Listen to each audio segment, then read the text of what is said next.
यो हो बहसको साथमा कामना सेवा विकास बैंक, प्रगतिको आधार कामना सेवासँगको कारोबार। Registration open for +2 Science Management Humanities and Law, Lumbini College. गर्वैदेखि बलियो भूगर्भ सिमेन्ट।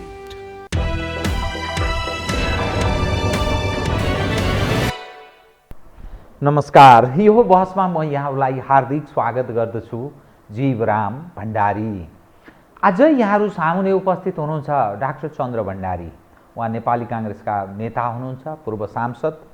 उहाँसँग आज म समसामयिक विषय उठान गर्ने प्रयत्न गर्नेछु।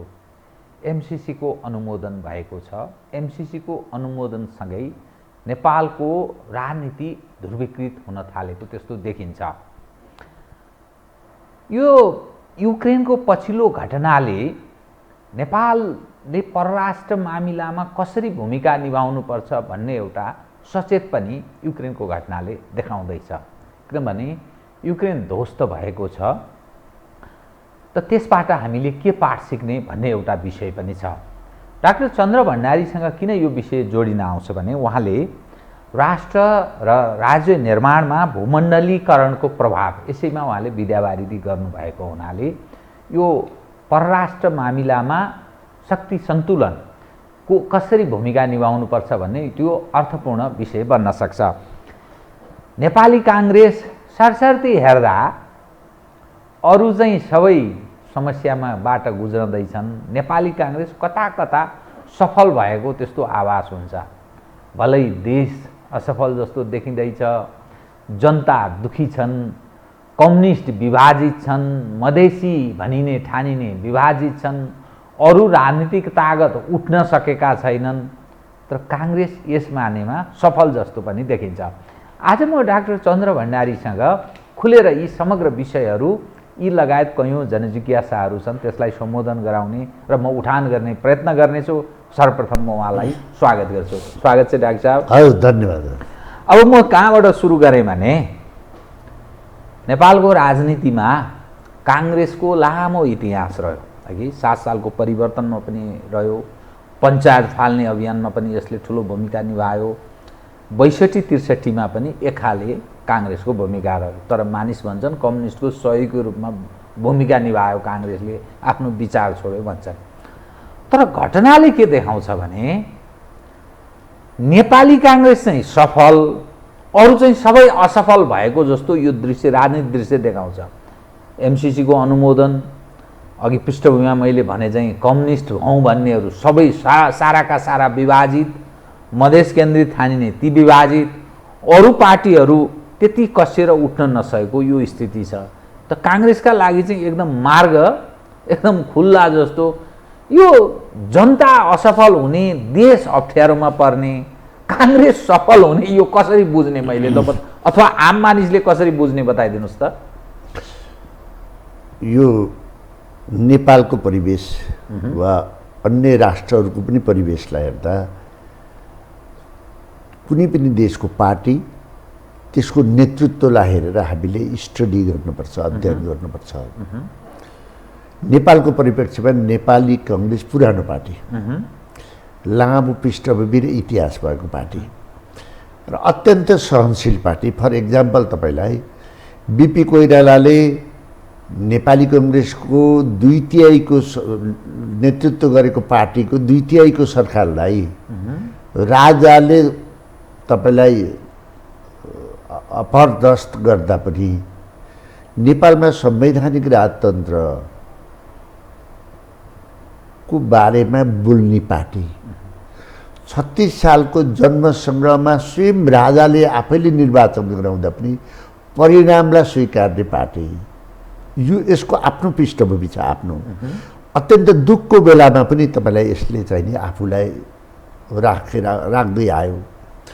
घटनाले विभिन्न इभेन्टहरूको कारणले अहिले काङ्ग्रेस फरक धारमा गयो, तर पनि उसले आफ्ना निर्णयमा विचलित भएको छैन। जतिसुकै आफू इन्टरनल तपाईँलाई कन्फ्लिक्ट भयो, पार्टीभित्रको द्वन्द्व कन्फ्लिक्ट हुँदा पनि वा आफैमा विभाजन हुँदा पनि राष्ट्रिय मुद्दामा एकजुट भयो।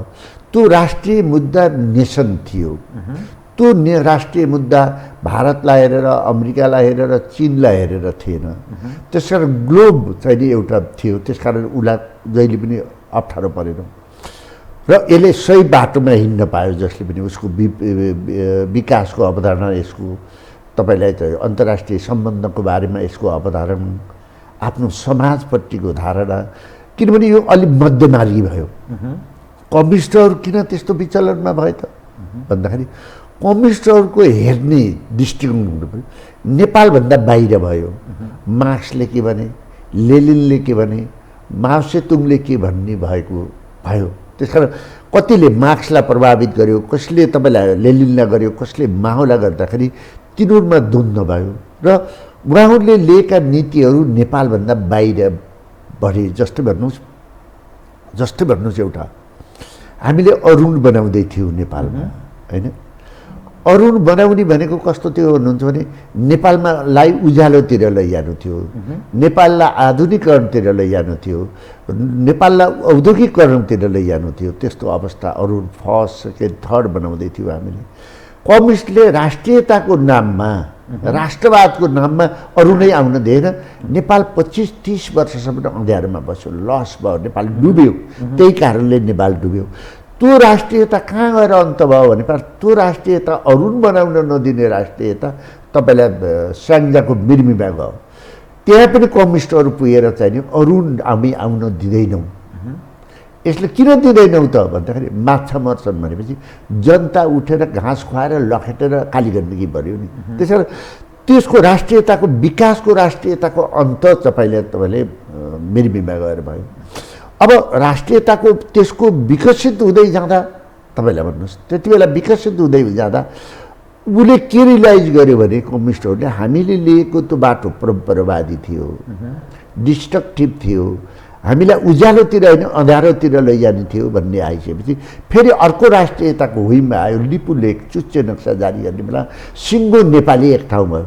हामीले तराईलाई प्रश्न उठायौँ, हामी एकले अर्कालाई दलाल भन्यौँ, काङ्ग्रेसलाई एकले कम्युनिस्टले दलाल भन्यौँ, कम्युनिस्टहरू अनाडीहरू भन्ने विभिन्न आरोप प्रत्यारोपका साथ फेरि त्यहाँ एउटा राष्ट्रियता देखियो। त्यस कारणले लेफ्टहरू हिँड्ने बाटो नै समयअनुसार आवश्यकता अनुसार नभएको कारणले कम्युनिस्टहरूमा चिरा पर्यो। तेस्रो कङ्ग्रेस सफल, राष्ट्र असफल भन्ने भयो। यो राष्ट्र असफल होइन, यो राष्ट्रलाई सफल प्रकृतिले आफैले दिएको हो।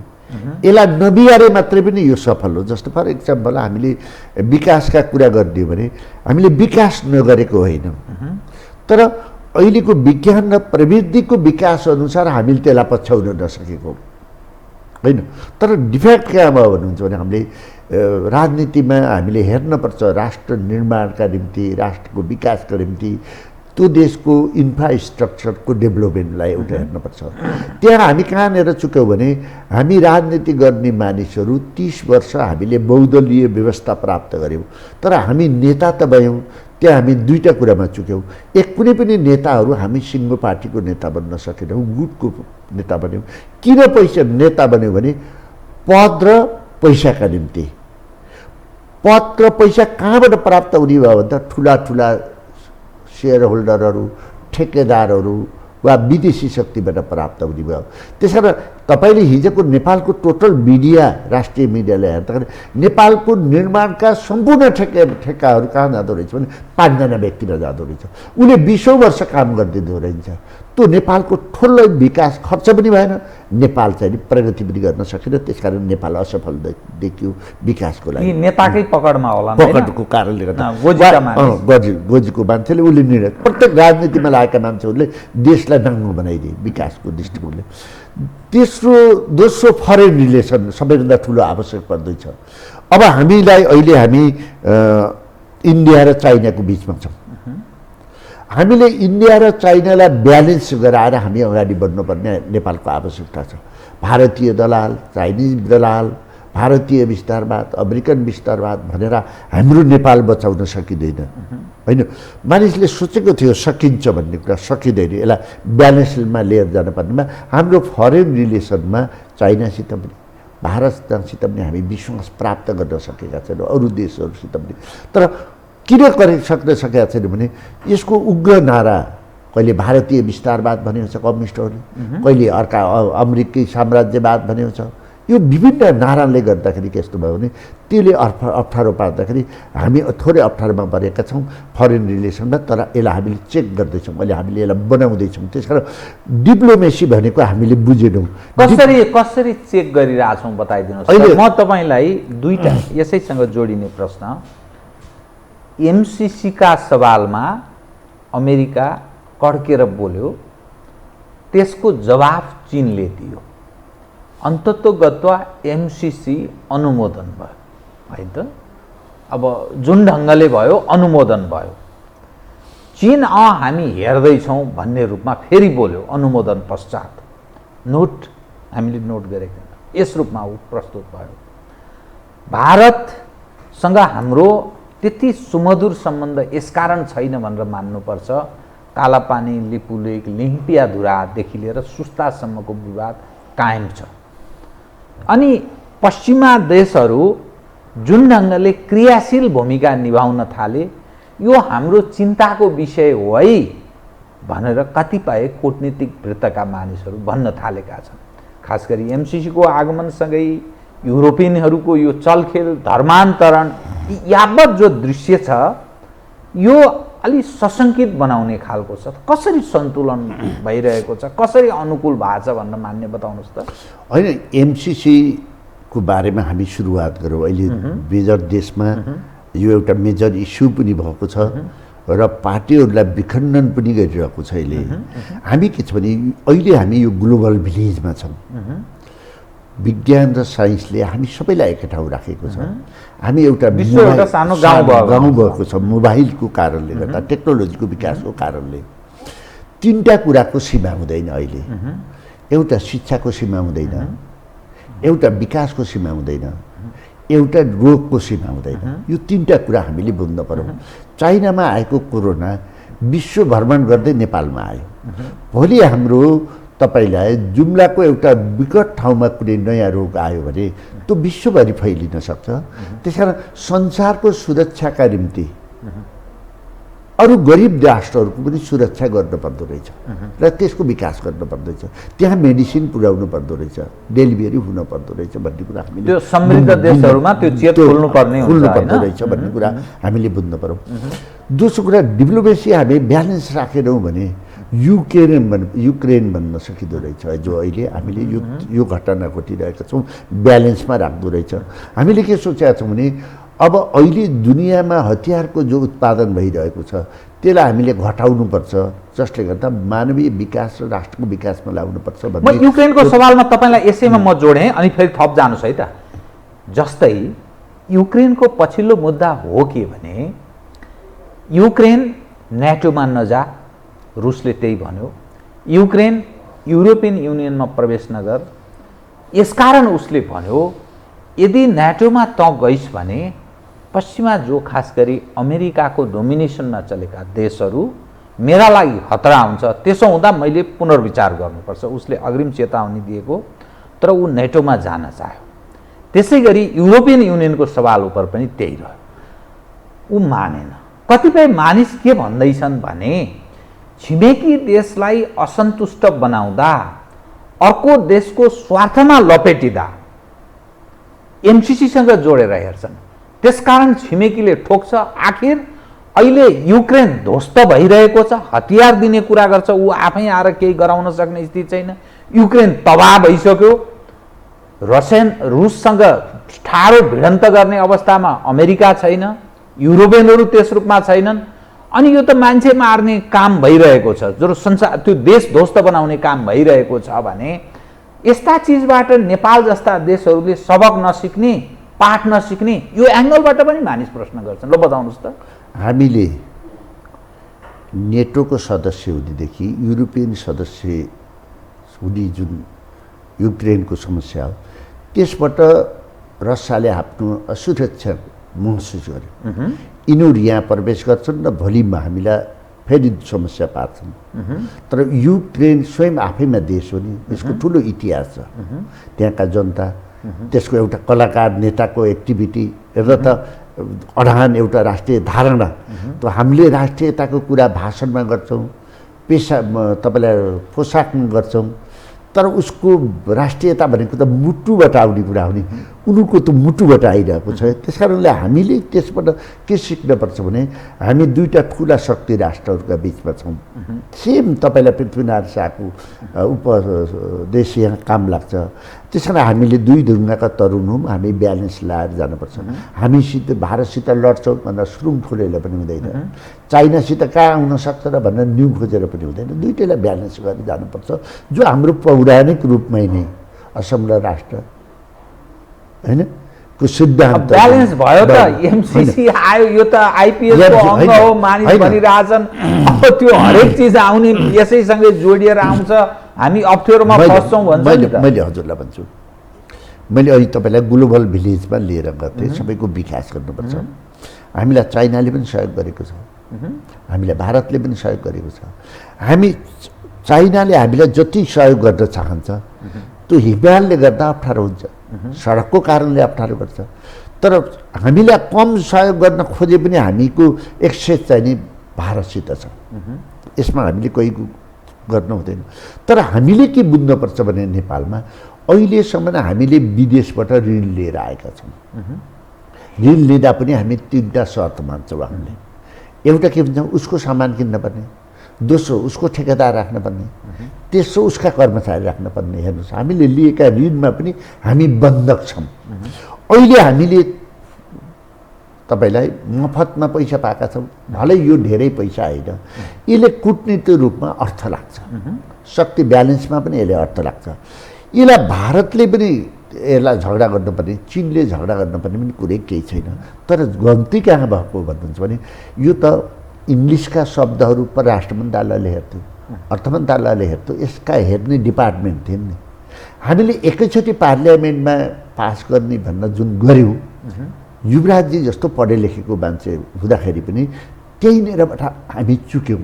युवराज खतिवडा अर्थमन्त्री हुँदाखेरिबाट चुक्यौँ। र अर्को कुरा के गर्यौँ भनेमा एमाले भित्र वा कम्युनिस्ट पार्टीभित्र को राष्ट्रवादी भनेर एमसीसीको आधारमा हेर्नुहुन्न थियो। एकले अर्का तल तल बनाउँदाखेरि यसलाई गिजोल्यौँ, तलसम्म फैलायौँ। तेस्रो कुरा हामीले के भने हामी सबै एकजुट हुँदाखेरि त हामी जे पनि गर्न सक्छौँ। अमेरिकनहरू पनि मानिसहरू हुन्, उनीहरूले यहाँबाट लिनुपर्ने केही पनि छैन, लिनुपर्ने केही छैन। हाम्रो देशबाट पाउने के छ र उनीहरूलाई? एक त हाम्रो क्यारेक्टर सबै डिबी भर्न लाइन लागेका छौँ, डिबी भर्न लाइन लागेका छौँ। अहिले तपाईँले राजधानी अफिसमा जानुहुन्छ, के कारणले छ? त्यो त यहाँको नेतृत्वको अयोग्यताको कारणले छ, यहाँको राज्य शासन संयन्त्रको कारणले छ, यहाँ रोजगारी छैन युवा युवतीमा। अहिले अस्ट्रेलियाले खोलिदिएको छ, तपाईँले राजधानी अफिसमा जानु पऱ्यो भने सम्पूर्ण डिस्टिङसन ल्याएका लाखौँ मान्छेहरू। यहाँ एजुकेसन राम्रो छैन, एजुकेसनको नाममा धन्दा चलिरहेछ, व्यापार भइरहेछ। मैले भन्दैछु लाइनमा छन् भने हामीले हाम्रो देशमा हाम्रो देशको सोभरेन्टीलाई, हाम्रो देशको संविधानलाई आघात नपर्ने तरिकाले सहयोग पनि ल्याउनु पर्यो, विकास पनि गर्नु पर्यो। फर इक्जाम्पल, अहिले मैले फेरि रिपिट गर्न चाहेँ, आज हामीले अरुणलाई बनाउन दिएको भए हाम्रो नाममा अरुणको स्वामित्व आइसक्यो नि। अहिले त भारतले बनाउँदैछ नि, कहाँनिर छ हाम्रो राष्ट्रियता? ल अब यो कुरा जोड्दैछु म एमसीसीको प्रथम एमसीसी 5 वर्षमा काम फत्ते बनाएर उनीहरू फर्केनन् भने, उनीहरूले अर्को ढङ्गले फेरि अर्को डिस्टर्ब प्रारम्भ गरे भने त्यसको जिम्मा काङ्ग्रेसले लिने कि नलिने? भोलि तपाईँलाई एउटा कुरा के, भोलि कुनै समस्या 5 वर्षपछिको त्यो तपाईँ हामी मर्दैनौँ, घातक रोग लागेन भने। नेपालमा वाइयातमा थोत्रा कुरा, कुनै कामै नभए जस्ता कुरा गर्न हुँदैन। हामी यत्रो देश विकासमा लागेका मान्छेहरूले, तपाईँ काठमाडौँमा बस्नुहुन्छ, तपाईँ भारत नेपाल काठमाडौँमा बस्नुहुन्छ नि अहिले त, तपाईँको भारतसितको एक्सेस तराईसितको एक्सेस के हो? हेटौडाको सडक होइन, 1 घन्टामा आउने। हामी 5 घन्टाको सडक, 6 घन्टाको सडक अहिलेसम्म किन बेहोरिरहेछौँ? हामी तपाईँ पूर्वको कसले नबनाएको? हामीले बनाएको नि हामीले फाल्तु कुरा गर्ने 5 वर्षमा हामीले कुनै पनि कुरा यदि एमसिसी लागू भएन एमसिसीले गडबड गर्न थाल्यो भने 1 महिनामा तोड्ने प्रावधान छ नि त तोडे भइहाल्यो कि बन्द सबै हामीसित छ अहिले हामी सबै एक ठाउँमा उभिएका छौँ भने अनावश्यक कुरा गर्नु हुँदैन र शब्दहरू जस्तो त्यो व्याख्यात्मक टिप्पणी गरेर हामीले पास गऱ्यौँ नि हामी जति बेला पनि फ्री छौँ तपाईँलाई कि त तिमी गर जस्तै भन्नुहोस् तपाईँ एयरपोर्टबाट आउनुहुन्छ होइन एयरपोर्ट आउनुहुन्छ विदेशी आउँछ तलको सडक छ कति जाम छ यदि कुनै कम्पनीले एयरपोर्टदेखि कलम्कीसम्म फ्लाइओभर बनाइदिन्छ हेटौडासम्मको सडक बनाइदिन्छ भने उसले 10-15 वर्षमा उसले बनाएर पनि सिद्धान्त आफ्नो नाफा पनि लिन्छ र 15-16 वर्षमा तपाईँको ह्यान्डओभर गर्छ भने किन नदिने चाइनिज मोडल यदि टेङ साओपिङले 1960 आएर यो मोडल नअपनाएको भएको भए चाइना विकास हुन्थ्यो सबै चाइनाले गरेको हो र चाइनासित रिसोर्सेस थियो र थिएन नि त्यसकारणले हामी काम गरौँ हाम्रो मेन पावरको पनि प्रयोग गरौँ हाम्रो रिसोर्सेसको पनि प्रयोग गरौँ विदेशीका पनि सहयोग लिएर आउँ हामी इमान्दार बनाउँ र मुलुक बनाउँ यो न कुरा हो एउटा त्यो हुन त प्राविधिक प्रश्न हो जुन ट्रान्समिसन लाइन बन्दैछ नि बुटोल हुँदै उता जाने भारत गोरखपुर जाने एउटा प्रश्न कुनै पनि नेपालीले अहिलेसम्म त्यसको जवाब पाइरहेका छन् त्यो के भने भारतलाई हामी 4 रुपैयाँमा प्रति युनिट 4 रुपैयाँमा बिजुली बेच्दछौँ नेपालीलाई हामी 12 रुपैयाँमा प्रति युनिट बिजुली बेच्दछौँ 1 नम्बर 2 भारतले आफूले लगानी गरेको विद्युत मात्रै खरिद गर्छ अरूले लगानी गरेको खरिद गर्दैन यो जुन ढङ्गले प्रसारण लाइन गर्ने यहाँ गर्ने बेचेर धनी हुने जो भनिया छ नि यो कहाँबाट धनी हुन्छन् नेपाली नेपालको लागि त्यो सेवा हो कि कसका लागि सेवा हो तेस्रो मुलुकमा बङ्गलादेश त लान सकिँदैन भारतले दिँदैन यो कसको लागि सेवा भइरहेछ भन्ने जवाफ नेपालीले पाएका छन् जीवनरामजी यो हाम्रो यही कुरा गर्दै यो थाङले कुरा गर्दा तपाईँलाई मैले एकदम राम्रो कुरा बताइदिएँ गर्दा गर्दै हाम्रो जलस्रोतको इरिलिभेन्ट अनावश्यक हुन थालिसक्यो मानव समाजमा किन भन्नुहोस् थर्मल प्लान्टहरु विकल्पले प्रोडक्ट गर्नले यस्तो आज यो बुझ्नै पर्ने कुरा बताइदिन्छु यो एराउन्ड 100 इयर भित्र यो विश्वको सबैभन्दा ठुलो पल्युसनको समस्या वातावरणीय समस्या के थियो घोडाको लादी थियो न्युयोर्क र लन्डनको मिटिङै यसैमा हुन्थ्यो त्यसको विस्थापन व्यक्तिले गर्न सकिन गाडी आयो बुझ्नु नि गाडी आयो नि गाडीले विस्थापन गर्यो अब गाडी आइसकेपछि तेलले चल्यो तेलले चल्न त्यसले कति ठुलो तपाईलाई उ गर्यो तपाईलाई पल्युसन भयो ग्लोबल वार्मिङले गर्दा हिमालहरू पग्लिँदैछन् हामीले कति ठुलो समस्या भोगिरहेका छौँ विकसित देशहरूले नयाँ डिजिजहरू आइरहेको छ आएको छैन मानव समस्यामा पर्दैछ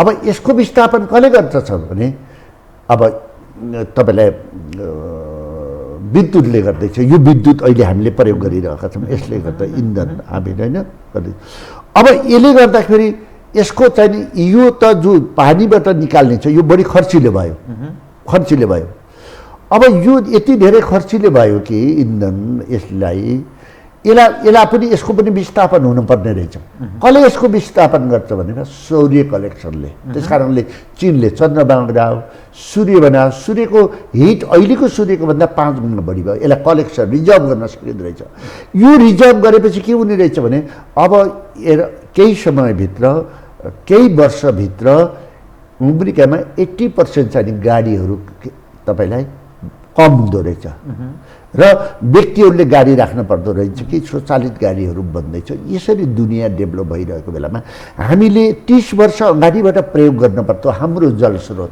हामी त्यसै चुकिराख्यौँ साँझमा हाम्रो बिजुली फालिएको छ हाम्रो ट्रान्समिटरहरू नबनाएर हामीले घर घरमा बिजुली दिन सकिरहेका छैनौँ तर त्यसलाई बेच्न पर्ने त आवश्यकता भयो बेच्नलाई हामीले काम गर्दैनौँ हामीले एउटा मेलम्ची ल्याउँदाखेरि तपाईँलाई 25 वर्ष लगाउँछौँ।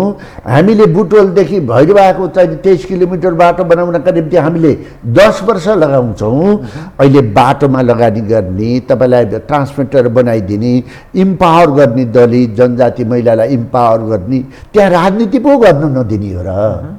भारत र चीनलाई चाहिँ झस्काउने काम पो गर्न नदिने हो र। जो हामीले जति बेला चाहे पनि क्यान्सल गऱ्यौँ भने यसमा राजनीति गर्ने के? हामीले गल्ती गऱ्यौँ जस्तो भन्नुहोस्, हामीले चाहिँ सरकार स्तरबाट वा प्रधानमन्त्री स्तरबाट यसलाई डिल गर्नुहुन्न थियो, कर्मचारी स्तरबाट टुङ्ग्या भए त थाहा हुन्थ्यो, रकम त धेरै होइन नि। तर यसलाई चाहिँ नि अझ भएन भन्न अमेरिका र चीनलाई जोडेपछि त हामी त असुरक्षित हुन्छौँ नि। काङ्ग्रेस आफै उतर्सेर यसमानेमा उत्साहित भएर आफ्नो चाहिँ त्यो पहिचान त्यो अलिकति देखाउँदाखेरि म पश्चिमाहरूसँग निकट छु भन्ने नेतृत्व पङ्क्ति त्यो भ्रममा रह्यो भन्छ नि त। त्यसै कारणले उसले त्यो जानाजान देखाउन चाह्यो। यो गलत हो। यसमा त उत्साहित हुन पनि पर्दैन। यो धेरै रकम पनि होइन, होइन अमेरिका आएर यहाँ केही गर्ने पनि होइन। मैले भने डिबी भएर बसिरहेका छन् त धेरै पोलिटिसियनहरू, धेरै कर्मचारीहरू, धेरै तपाईँलाई सेना र पुलिसका मानिसहरू सबै विदेश गएका छन् त। उच्च पदमा बसेका मान्छेले गएर पत्रिका बेचेका छन्, रेस्टुरेन्टमा काम गरेर देखिहाल्नु छ त, होइन। र जो डिस्टिङसन लिएका सबै बाहिर जाने लाइन नै छ त, छन् त यहाँ त। त्यसै कारण हामी खुसी हुनु पनि पर्दैन, हामी बेखुसी हुनु पनि पर्दैन, हाम्रो राष्ट्र गइहाल्छ भन्ने पनि गर्न पर्दैन। हामीले त मेरो देशको विकास, मेरो सोभरेन्टी भनेको के हो? सोभरेन्टी भनेको के हो? त्यसमा त धर्म आउला, त्यसमा तपाईँलाई संस्कृति आउला, त्यसमा विकास आउला, त्यहाँ भूगोल आउला, सबै आउला नि। त्यसैले एउटा पाठको मात्रै कुरा गरेर हामी अगाडि बढ्न सक्दैनौँ। हामी एउटा पाठमा छौँ। एउटा पाठले गर्दा द्वन्द्व निम्ताउँछ। यस कारणले यो तरिकाले पनि हामी सोच्नुपर्छ। त्यसकारण अहिलेका नेताहरूले गरेका कुराहरू पनि हामीले नेताहरूलाई पनि यो अहिले हामी ट्रान्जिसन फेजमा छौँ, अप्ठ्यारो फेजमा छौँ। ट्रान्जिसन फेज नेताहरू हाम्रै कारणले ट्रान्जिसन फेज। हामी जबसम्म रहन्छौँ, कसैले हेर्नुहोस् हाम्रो लिडरसिपलाई विस्थापित गर्ने कसैले मान्दैन त। 32 वर्षदेखि त निरन्तर यो देशमा त्यो 1 वर्ष राजा ज्ञानेन्द्रको सक्रिय काललाई छोडिदिने हो भने 31-32 वर्ष त कि देशमा काङ्ग्रेस छ कि कम्युनिस्टले मात्रै नेतृत्व गरेको छ। बाबा ठाकुरले होइन नेतृत्व त गरेको छ, होइन विकास भएन पनि भन्न सकिँदैन। तपाईँले मैले अहिले भनेछु, तर जो प्रविधिको विकास अनुसार हामी भएन। जस्तो भन्नुहुन्छ, कस्तो भन्नुहुन्छ भने पहिला हामीले धर्मगुरुले जे भने उही मान्थ्यौँ। अहिले पनि 15% 20% चाहिँ नि चर्चले भनेको मान्छ अमेरिकनहरू। हामी जति आधुनिक देख्छौँ नि त्योभन्दा फरक छ नि त भनेको मान्छ। उनीहरू त आफू पनि बचाउन चाहन्छ, तपाईहरु त ध्वंस बनाउनमै केन्द्रित हुनुहुन्छ। त्यसपछि विज्ञानले भनेको कुरा हामी लायौँ, विज्ञानलाई विश्वास गऱ्यौँ नि हामीले, होइन पहिला धर्मगुरुको गऱ्यौँ, विज्ञानको गऱ्यौँ, विज्ञानबाट चाहिँ नि डाटाहरू खोज्न थाल्यौँ, आफूले बनाएका कुराहरू गर्न थाल्यौँ, त्यसको आधारमा हामी चल्यौँ कि चलेनौँ। तर हामीले के बुझेनौँ भने माथिल्लो पदमा बसेको मानिसहरूले भनेको मात्रै न्युज भन्छ, उनले भनेको मात्रै हुन्छ भन्ने होइन। तलको मान्छेले गरेको कुरा पनि विश्वव्यापी हुँदो रहेछ। अहिले तपाईँलाई सोसल मिडियाहरूको कारणले गर्दा यो हुँदो रहेछ नि त।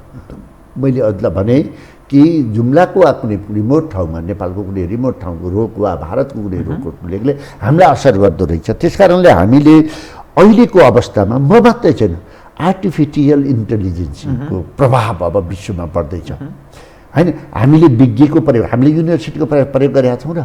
जस्तै तपाईँको र मेरो असहमति भयो भने दुईवटा कुरा मान्न पऱ्यो नि। कि त विश्वविद्यालयका प्राज्ञहरूले जे भन्छन् विज्ञहरूले मान्छु भन्नु पऱ्यो, होइन। एउटा त आधार त वर्ष हुन्छ, कि त संसदले गरेको मान्छु भन्नु पऱ्यो, पऱ्यो कि परेन। मैले कसैले पनि भन्न मान्दिनँ भने त त्यो त अराजक हुन्छ, त्यसको त विनाश भन्दा केही पनि हुँदैन नि। त्यस कारणले हामीले अहिलेको विज्ञहरू, आर्टिफिसियल इन्टेलिजेन्सियाहरूको वा कुनै संस्थाहरूले गरेर हामी लिएर जाने गर्नुपर्छ। त्यसभन्दा बाहिर आउँदाखेरि, जस्तो भनौँ त्यसभन्दा बाहिर आउँदाखेरि हामीले जो विकास पार्टी सफल नेपाल असफल भन्नु नि, हामीले सही मान्छे छान्नै सकेनौँ। फर एक्जाम्पल आवश्यक त्यो नेतृत्व योग्यता वा अयोग्य भन्ने त्यो क्षमता आम मानिसमा भएन भन्ने अर्थमा त्यो मात्रै पनि भनेको होइन। हजुरलाई राम भन्यो, राम देवता भन्यो नि, किन भन्यो? राम भन्नमा सीताको लगानी चाहिँ वनवासकै छ, लक्ष्मणको रामायण छ, भरतले दरबार छोडेर तपाईँलाई खडा समग्रको त्यो एउटा पुँजी छ राम। शत्रुघ्न बाहिर सुतेर देशको सुरक्षा गरेको छ। तपाईँलाई एक दिन चाहिँ नि कौशल्या घर सुतिरहेको बेला माथिबाट मान्छे हिँडिरहेको आवाज आउँछ कि घरमा बस्नेलाई बोलाउँछन्, माथि को हिँडिरहेछ बोलाऊ भन्दा त बुहारी हुन्छ शत्रुघ्नको, तपाईँले श्रीमती हुन्छ। शत्रुघ्न कहाँ छ भन्दाखेरि 12 वर्ष भयो घरमा नआएको भन्छ। खोज्दै जाँदा त दरबारको बाहिर सुतिरहेको। किन त बाहिर सुतिरहेको छन्? मैले यो देशको सुरक्षा गर्नु छ। एउटा राम बन्नका निम्ति सम्पूर्ण परिवारले कुर्बानी गरेको छ। एउटा युधिष्ठिर बन्नका निम्ति सम्पूर्ण परिवारले कुर्बानी गरेको छ। तब त उनी नेता भएका छन्, तब त तपाईँले भगवान मान्नु छ। हामी कहाँनिर देश असफल भयो भने त नेता त बन्यो, लडेरै बनेको नि, जेल गएरै बनेको, यसमा पनि मेरो छैन। तर ऊ हुने बित्तिकै सम्पूर्ण लुट्न थाल्छन् मुलुकलाई। लुटाउको बाहुल्य हुन्छ।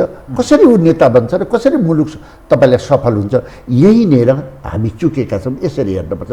त्यही अनुसारको हाम्रो बुद्धि विकास भएको छ, त्यही अनुसारको बुद्धि विकास भएको छ नि हाम्रो देशको। त्यसअनुसार बुद्धि, पैसामा बुद्धि, बुद्धिलाई पैसाले जितेको छ, बुद्धिलाई चाहिँ पदले जितेको छ, शक्तिले जितेको छ। त्यसपछि मुलुक कहाँबाट अगाडि बढ्छ? समस्या त्यही हो। एकले अर्कालाई गाली गर्नुमा बुद्धि बढेको छ, होइन?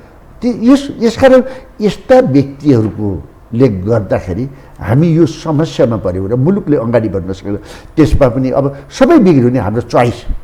हामीले तपाईँलाई राम्रो र नराम्रोको भरमा हामी तपाईँलाई चोइस गरेनौँ। हामीले पैसा र मेरो गुटको आधारमा व्यक्ति चोइस गर्दा सही व्यक्तिले सही ठाउँमा पाउन सकेन। त्यस कारण समस्त समाज यसरी जोगिदियो, सही मान्छे अगाडि आउन सकेन। त्यस कारण राष्ट्रियता भनेको के हो भने विरोध भाव, सडक भाव, ढुङ्गा भाव 21औं शताब्दीमा हामीले गरिबका छोराको प्रयोग गर्ने, आफ्ना छोराछोरीहरूलाई राम्रो युनिभर्सिटी पढाउने कुरामा परिणत भयो। त्यो पढाएको नेपालमा बस्दैन। यो स्थितिबाट मुलुकलाई कसरी निकास दिने? त समग्रमा यसको समस्याको सर्जक को? नीति निर्माता होइन? यसको नेपालको परिप्रेक्ष्यमा हेर्नुहुन्छ भने निर्णायक तहमा बसेको ठानिएको मानिस होइन यसको समस्याको सर्जक। जसको पनि लिडरले लिनुपर्छ यसको जिम्मा। खैले कहाँ जिम्मा लिनुपर्छ? सर्वाधिक हामी त एकदम स्वर्ग जाने लिस्टको बनाउँदैछौँ भनेर भन्छ। यसको जिम्मा जसले नेतृत्व गर्छ उसले लिनुपर्छ। त्यसको पनिस जनताले दिनुपर्छ। यसमा त कुनै छुङ हुँदैन। हामीले मानेको विधि अनुसार त जसले गलत गर्छ उसलाई जनताले पनिस गर्नुपर्छ। यो न यही सिस्टममा न हामी हुर्किया छौँ। योभन्दा वैकल्पिक सिस्टममा त हामी तपाईँ एउटा बताइदिनुहोस् त। भले यो प्रश्न तपाईँका लागि अप्रिय बन्न सक्छ। तपाईँ भागकला पनि छ, शिक्षा पनि छ, सबै हिसाबले तपाईँ उप मानिसहरूको नकारात्मक धारणा पनि छैन। डाक्टर चन्द्र भण्डारी राम्रो मानिस हो काङ्ग्रेसको भन्छन्, तर त्यो महाधिवेशनले तपाईँलाई हराइदियो। अनि त्यो काङ्ग्रेसमा कस्ता मानिसहरूको उपस्थिति छ भन्ने महसुस भयो तपाईँलाई? बताए कस्तो राम्रो कुरा उठाउनु। नेपालमा तपाईँलाई एउटा दुईवटा कुरा भन्छु। नेसनलिस्ट फोर्सहरू छन्, नेसनलिस्ट लिडरहरू छन्, तिनीहरूलाई अगाडि आउन दिइँदैन। बिपी कोइराला जसले जुकै भने पनि अत्यन्तै राम्रो नेसनलिस्ट लिडर हो। उहाँको आत्मवृत्तान्त हेर्दा वर्दा अत्यन्त ठुलो नेसनलिस्ट लिडर हो। उहाँलाई जेल जानु पर्यो। त्यसपछि अत्यन्त नेसनलिस्ट लिडर किशुजी आउनुभयो। हेर्नुहोस् है किशुजीको विडम्बना। किशुजीलाई चुनावमा पनि हराइयो। हेर्नुहोस् है, जानी सबै मिलेर हराइयो। जसको राष्ट्रिय कृष्णजी महान सन्त, तर चुनावमा हराइयो। जसले हराए नि तिनी सधैँ सत्तामा रहिरहे। हाम्रै पार्टीभित्र भन्नुहुन्छ भने अहिले जसले किशुनजीलाई हराए तिनै सत्तामा छन्, तिनै सत्ताको संरक्षित छन्। त्यसको बिउ रहेको छ किशुनजीलाई। आज सुशील कोइराला पनि एकदम आफ्नो कुरा डटेर लिपुलेखको बारेमा भन्नुहुन्छ। यसको कुरा गर्दा मोदीजीसित कुरा गर्दा एकदम डटेर कुरा गर्दै मिनिस्टरहरूसित कुरा नझुक्ने उहाँ चाहिँ नि हार्ने चुनावमा उठाएर हराइयो। होइन त्यो मेरो त्यस्तो केही होइन। मैले चाहिँ नि पहाड र तराई छुट्याउनु हुन्न। पहाडको जलस्रोत तराईमा प्रयोग गर्नुपर्छ। भलै त्यति बेलासम्म यो सौर्य कलेक्सनको कुरा आएको थिएन। अब त पानीको राजनीति अब धेरै अब छिटै सिद्धिँदैवाला छ। पानी खान आउँदैछ अमेरिका, पानी लिन आउँदैछ तपाईँलाई भारत भन्छन् नि, त्यो होइन। त्यसकारण यो तर के भयो? पानीको त विकल्प छैन नि, होइन, दुनियाँमा होइन, विकल्प छैन। अब पानीको विकल्प पिउन मात्रै त होइन नि त। बिजुली त तपाईँलाई कम खर्चमा तपाईँलाई पानीको विकल्प, होइन, पानीको प्रयोग यहाँ बिजुलीका लागि मात्रै गरिँदैन, मानिसको जीवनसँग यसको सम्बन्ध जीवन छ। पद्धति त्यति मात्रै छैन, हरेक चिजमा पानीको तपाईँ सिँचाइमा विकल्प छैन। होइन। यावत कुरामा पानी पानी जीवन हो पानी। होइन, मानिसको जीवन पद्धतिसित पानी जोडिएको छ। तर जसबाट हामी सबैभन्दा ठुलो फाइदा लिन्छौँ नि, त्यो दिनहरू जाँदैछ। किनभने त्यसको विकल्प सौर्य कलेक्सन इनर्जी आउन थालिसकेपछि त्यसको कम हुँदै जान्छ यो कुरा। किनभने यो बढी महँगो पनि भयो, बुढी गर्न कि हामी निकाल्न सकेका छैनौँ नि। तर हामीले फेरि अरूको लिँदैनौँ, हामी ड्याम बनाएर सारा जमिन डुबाइदिएर गर्छौँ त्यो होइन। अहिले चाइनिज टेक्नोलोजी जो आएको छ नि, नजिकबाट थोरै बिजुली निकालेर म्याक्सिमम निकाल्ने छ नि, त्यो टेक्नोलोजी हामीले अध्ययन गर्दैनौँ, फेरि हामीले गर्दैनौँ नि। त्यस कारण हाम्रो नेपालको के हो भने यो बिना प्रसङ्ग हामी बाहिर गयौँ। होइन, तपाईँको काङ्ग्रेसमा जुन चरित्रका मानिसहरू खुब वर्चस्व बढेको छ नेतृत्व पङ्क्तिमा, काङ्ग्रेस चल्छ भन्न खोजे। भलै काङ्ग्रेसलाई भोट प्राप्त भएको छ, अहिले पनि राजनीतिक हिसाबले सफल देखिएको छ, कम्युनिस्ट लडाउन सफल भयो, मधेस केन्द्रित ठानिने पार्टी विभाजित छन्, कम्युनिस्ट सबै विभाजित छन्, यसको सिधै लाभ काङ्ग्रेसलाई होला जस्तो देखिन्छ। अर्थ त्यसरी पनि लगाउँछन्। अहिले तपाईँलाई कङ्ग्रेसभित्र वा नेपालमा राष्ट्रवादी नेतृत्वलाई टिक्नलाई अगाडि बढ्न अप्ठ्यारो छ। यसको बारेमा अगाडि बढ्न अप्ठ्यारो छ। काङ्ग्रेसमा राष्ट्रवादीलाई टिक्न गाह्रो छ। अरू पार्टीभित्र पनि यसको अध्ययन हामीले गर्नुपर्छ। एउटा कुरा मैले यहाँ ल्याएर टुक्दिएँ, यसको अझै रिसर्च गर्नुपर्छ, अझै स्टडी गर्नुपर्छ भन्ने कुरा राखेँ। दोस्रो मैले त काङ्ग्रेसले अरूलाई फुटाउन सफल भयो भन्ने छ नि, त्यो गलत हो। तपाईँले स्कुलिङ के हो तपाईँको, स्कुलिङबाट सबै कुरा भर पर्छ। तपाईँलाई कम्युनिस्टहरूको स्कुलिङ गलत थियो, पढाउँदै भारतीय विस्तारवाद, अमेरिकी साम्राज्यवाद भन्यो। आज तपाईँले नेपालमा त्यही नाममा उनले भोट पायो, बेकुफ बनायो भन्यो। अब सुरुङ युद्ध भन्यो, एउटा अनि उत्तरतिरबाट चल्यो। एउटा कुरा नमान्नु होला, एउटा फिल्म हेर्छौँ नि हामी फिल्म हेर्छौँ 3 घन्टामा ब्रह्माण्ड सिद्धाएको पनि हेर्छौँ नि, 3 घन्टा बेकुफ भइन्छ नि। गलत स्कुलिङले गर्दा जीवनभरि बेकुफ भइन्छ नि। अहिले चाहिँ नि क्लास स्कुलको कारणले गर्दा कम्युनिस्टहरू कमजोर भएको, त्यस कारण यसलाई पनि मैले आलोचना गर्न चाहन्छु। कम्युनिस्ट त अब तपाईँकै लाइनमा आइदियो नि त। तपाईँको भनेको काङ्ग्रेसको लाइनमा, काङ्ग्रेसले जे भन्यो त्यसैमा तयार भयो। जो अहिले आइरहेको छ नि, अहिले जो आइरहेको छ नि, जुन विकास भएको छ नि कम्युनिस्टहरूको हेर्ने दृष्टिकोण, उहाँहरूको चिन्तनमा जो विकास भएको छ नि, यसले फ्युजन गरिदिएको छ। गरेपछि अब यसले नयाँ काङ्ग्रेस भन्ने अलग भएर हिँड्नुको तुक छ अब कुनै? अब धेरै कुरामा छैन। अब नाम मात्रै हो, धेरै कुरामा छैन। यसरी पनि हामीले यो राजनीतिक शास्त्रको विकासलाई हेर्दाखेरि धेरै कुरामा फरक हुँदैन। अब केही नबुझेका मानिसहरूले, नजानेका मान्छेहरूले, अझै पनि गलत शिक्षा पढेका मान्छेहरूले भन्ने एउटा कुरा हो। होइन भने नेपालमा मात्रै होइन, विश्वमा नै चीन त चेन्ज भयो नि, क्युबा त चेन्ज भयो नि, वा अरू देशहरू त चेन्ज भयो नि। त्यस कारण यसलाई हामीले त्यसरी नै हेर्नुपर्छ। त्यस कारण हामीले यसलाई अब अर्को तरिकाले के हेर्नुपर्छ भने हाम्रो बिग्रेको पनि के हो भने चाहिँ पावर डाइल्युट भयो कि, आफ्ना सिद्धान्त आफ्ना लक्ष्य हुन्छन् पार्टीका, पावरका निम्ति सबै मिसिए नि, पावर केन्द्रित भयो नि। त्यस कारण त्यो आफ्नो यो बताइदिनुहोस् त, यो संसदीय प्रकृतिकै व्यवस्था हो होइन त? भलै कम्युनिस्टहरू अलिक फरक हो, यो चाहिँ त्यसरी बुझिनु हुँदैन पनि भन्छन्। संसद छ, संसद चल्दैन, सरकारको उपस्थितिमाथि प्रश्न छ। किनभने डेलिभरी केही छैन, महँगी चरमचुलीमा छ, मानिस विदेश गुजाराका लागि दौडै छन्, अन्याय भयानक छ, यस्तो स्थिति छ। संसद चल्दैन, सरकारको कुनै डेलिभरी छैन, न्यायालय उप यस्तो भवन्डर छ। अर्थात् कसैको विश्वास छैन, न्यायाधीशसँग घुस खुवाएपछि भइहाल्छ नि, फलाना पार्टीको न्यायाधीश रहेछ, त्यो सांसद थियो, त्यो एनजिओवाला हो, त्यो मैले प्रयोग गरे मानिस हो। यस रूपमा त्यो संविधान ऐन बोल्न छोडेको छ। राज्यका प्रमुख 3 अङ्ग कार्यपालिका, व्यवस्थापिका, न्यायपालिका उपरको यो निराशाजनक टिप्पणी छ र यथार्थमा पनि त्यही छ। अनि यो राज्य चलेको देशभक्तिको कुरा, अनि हामीले चाहिँ एकपछि अर्को गर्दै गएको कुरा कुनै दुनियाँले पत्याउँछ? यो बेवकुफ बनाउने भन्दा केही काम भएको छ र अहिले? जीवरामजी,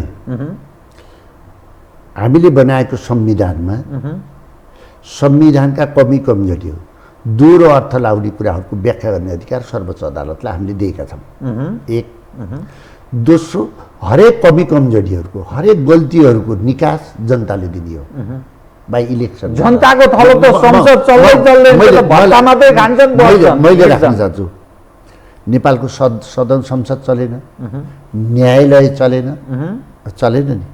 न्यायालयका न्यायाधीशहरूलाई कारबाही न्याय परिषदले भन्दा गर्न पाउँदैन भनेर अस्ति निर्णय गर्यो नि। न्यायालय चलेन, कर्मचारी तन्त्र चलेन। यसको निकास कसले दिने हो जनताले? त्यसकारण म चुनावको पक्षमा थिएँ पहिला पनि, होइन? जनताभन्दा ठुलो कोही भएर के हुन्छ? भोलि फेरि केही काङ्ग्रेस आउँछ, कम्युनिस्ट आउँछ, के मतलब? लामो समय शासन गरेकै छ। चुनावबाटै योभन्दा तपाईँसित कि त वान मोडल सिस्टममा जानु परेको, चाइनिज सिस्टममा वान पार्टी सिस्टममा जानु पर्यो कि परेन? पर्यो। अलग सवाल हो, अलग सवाल हो। तर के आश गर्ने भन्न खोजे? आश गर्ने ठाउँ रहेन, मान्छेलाई त निराशा बाहेक केही विकल्पै रहेन। नयाँसित विश्वास गर्नु पर्यो, चुनावसित विश्वास गर्नु पर्यो, कानुनको दायरालाई फराकिलो बनाउनु पर्यो, गल्ती गर्नेलाई कारबाही गर्नु दिनु पर्यो र छानबिन। आज तपाईँलाई चुनावमा के विश्वास गर्ने? बिहारमा लालुको जुन अभिगत छ, 70 वर्ष 60 वर्षदेखि उनी नेतृत्वमा रहिरहे, त्यो ठेगान लाग्यो भने चाहिँ फेरि लालुकै पार्टी सबभन्दा ठुलो पार्टी गत चुनावमा भयो। त्यसकारण यो जो चुनावको विषय छ यसका बारेमा पनि कतिपय मानिस अब रिथिङ गर्नुपर्ने स्थिति भन्छन्। हरेक निर्वाचनहरू नयाँ विचार र नयाँ जेनेरेसनसित कनेक्ट हुनुपर्छ अगाडि बढ्नलाई। हाम्रो पुरानै विचार र पुरानै जेनेरेसनमा कनेक्ट भयो कि यहीँनिर मिस्टेक भयो। चुनावलाई हामीले के भन्छ? चुनावका लागि चुनाव होइन, नयाँ विचार र नयाँ जेनेरेसनसित कनेक्ट गर्नुपर्छ, तब मात्रै मुलुक अगाडि बढ्छ कि। अहिले तपाईँ जति प्रश्नहरू उठाउनु भएको छ 30 वर्षसम्म एउटै मान्छे देख्नुहुन्छ नि। त्यस कारणले यो आएको। अब यसको यो फेज पनि अब अन्त हुन्छ, यो यसलाई टाइम लिन्छ भने मैले बिहानै भने घोडाको लादीको विस्थापन गर्न समय लाग्यो नि त। त्यस्तै यसको विस्थापन राजनीतिमा फेरि विस्थापन कसले गर्छ? चुनावले गर्छ, नयाँ विचार र नयाँ जेनेरेसनले गर्छ। त्यसपछि बल्ल कानुनले काम गर्दै जान्छ। सधैँ करप्ट मान्छेहरू भइरहन्छन् भन्ने होइन, जस्तो जहिलेसुकै अस्तव्यस्त हुन्छ भन्ने होइन। व्यक्ति जन्मन्छ, बनाउँछ। हामीले नबोल्ने देवतालाई त धोएर हिँडेका छौँ। धैर्य, त्यो सहने सामर्थ्य मानिसले राखिरहला त्यत्रो बेलासम्म भन्न। 30 वर्षसम्म सकेका छ शब्द, फेरि अझ 30 वर्ष अहिलेसम्म आएकै त शब्द एउटै व्यक्तिहरूको अनुहार हेरेर। तपाईँलाई 30 वर्षसम्म राजालाई हेऱ्यौँ त, 107 वर्षसम्म राणाको अनुहार हेऱ्यौँ त, हेरेकै त हातमा। हामीसित जस्तो हेर्ने प्यासन कसरी छ त? मानव जातिमा कुनै पनि देशमा छैन, हामीसित छ। तर अब यसलाई हामी छिटो चेन्ज गरौँ जसले र हरेकलाई पारदर्शी। तपाईँहरूले काङ्ग्रेसमा त चेन्ज गराउन सक्नु भएन, हार्नुभयो तपाईँहरू त। मतलब हार्नुभयो भनेको तपाईँ जुन सोच राख्नुहुन्छ, तपाईँको विचार हार्यो काङ्ग्रेसमा। धेरै जसो आएको छ, बुझ्नु नै। धेरै जसो जब 3 वर्षमा हामी धेरै जसो नयाँ जेनेरेसनलाई लिएर आएका छौँ। भरे कुन गुट उपगुटबाट आएका हुन्, नयाँ व्यक्ति नै आएका छन्, नयाँ जेनेरेसनै आएको छ। यसले अर्को 15औँमा हेर्नुहोस्, हामीले मैले तपाईँको मिडियाबाट भने 14औँ अधिवेशन हाम्रो संयुक्ता हो, 15औँ हाम्रो नेतृत्व हो भनेको थिएँ मैले। 15औँ नेतृत्व हुन्छ, यसले चेन्ज ल्याउँछ, कङ्ग्रेस नयाँ तरिकाले जान्छ। तपाईँ के सोच बनाउनु भएको छ? 15औँमा के तपाईँ सभापतिको क्यान्डिडेट? होइन, म अरूभन्दा पृथक। म कस्तो छु भने यो पूर्वीय दर्शन चाणक्यहरू हेरेको कारणले मेरो गोल भनेको, मेरो सेन्टर भने फोकस भनेको नेसन हो, जनता हो। त्योभन्दा मेरो अनि मलाई कसैले गाली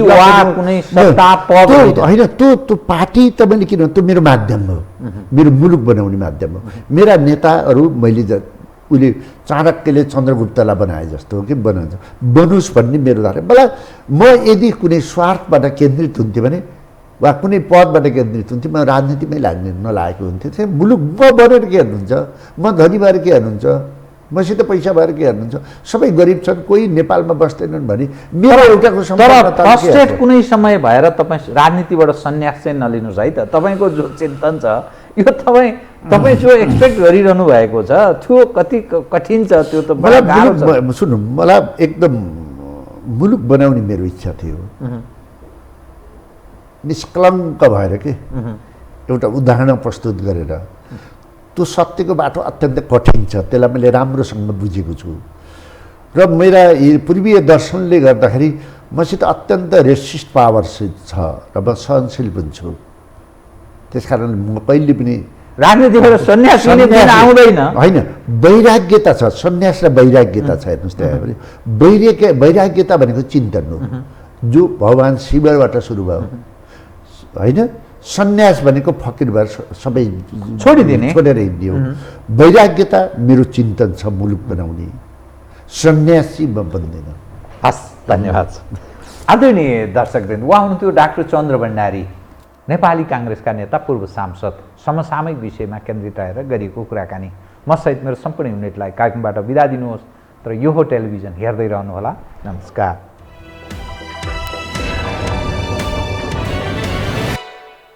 यो हो बहसको साथमा कामना सेवा विकास बैंक, प्रगतिको आधार कामना सेवासँगको कारोबार। Registration open for +2 Science Management Humanities and Law, Lumbini College. गर्वैदेखि बलियो भूगर्भ सिमेन्ट।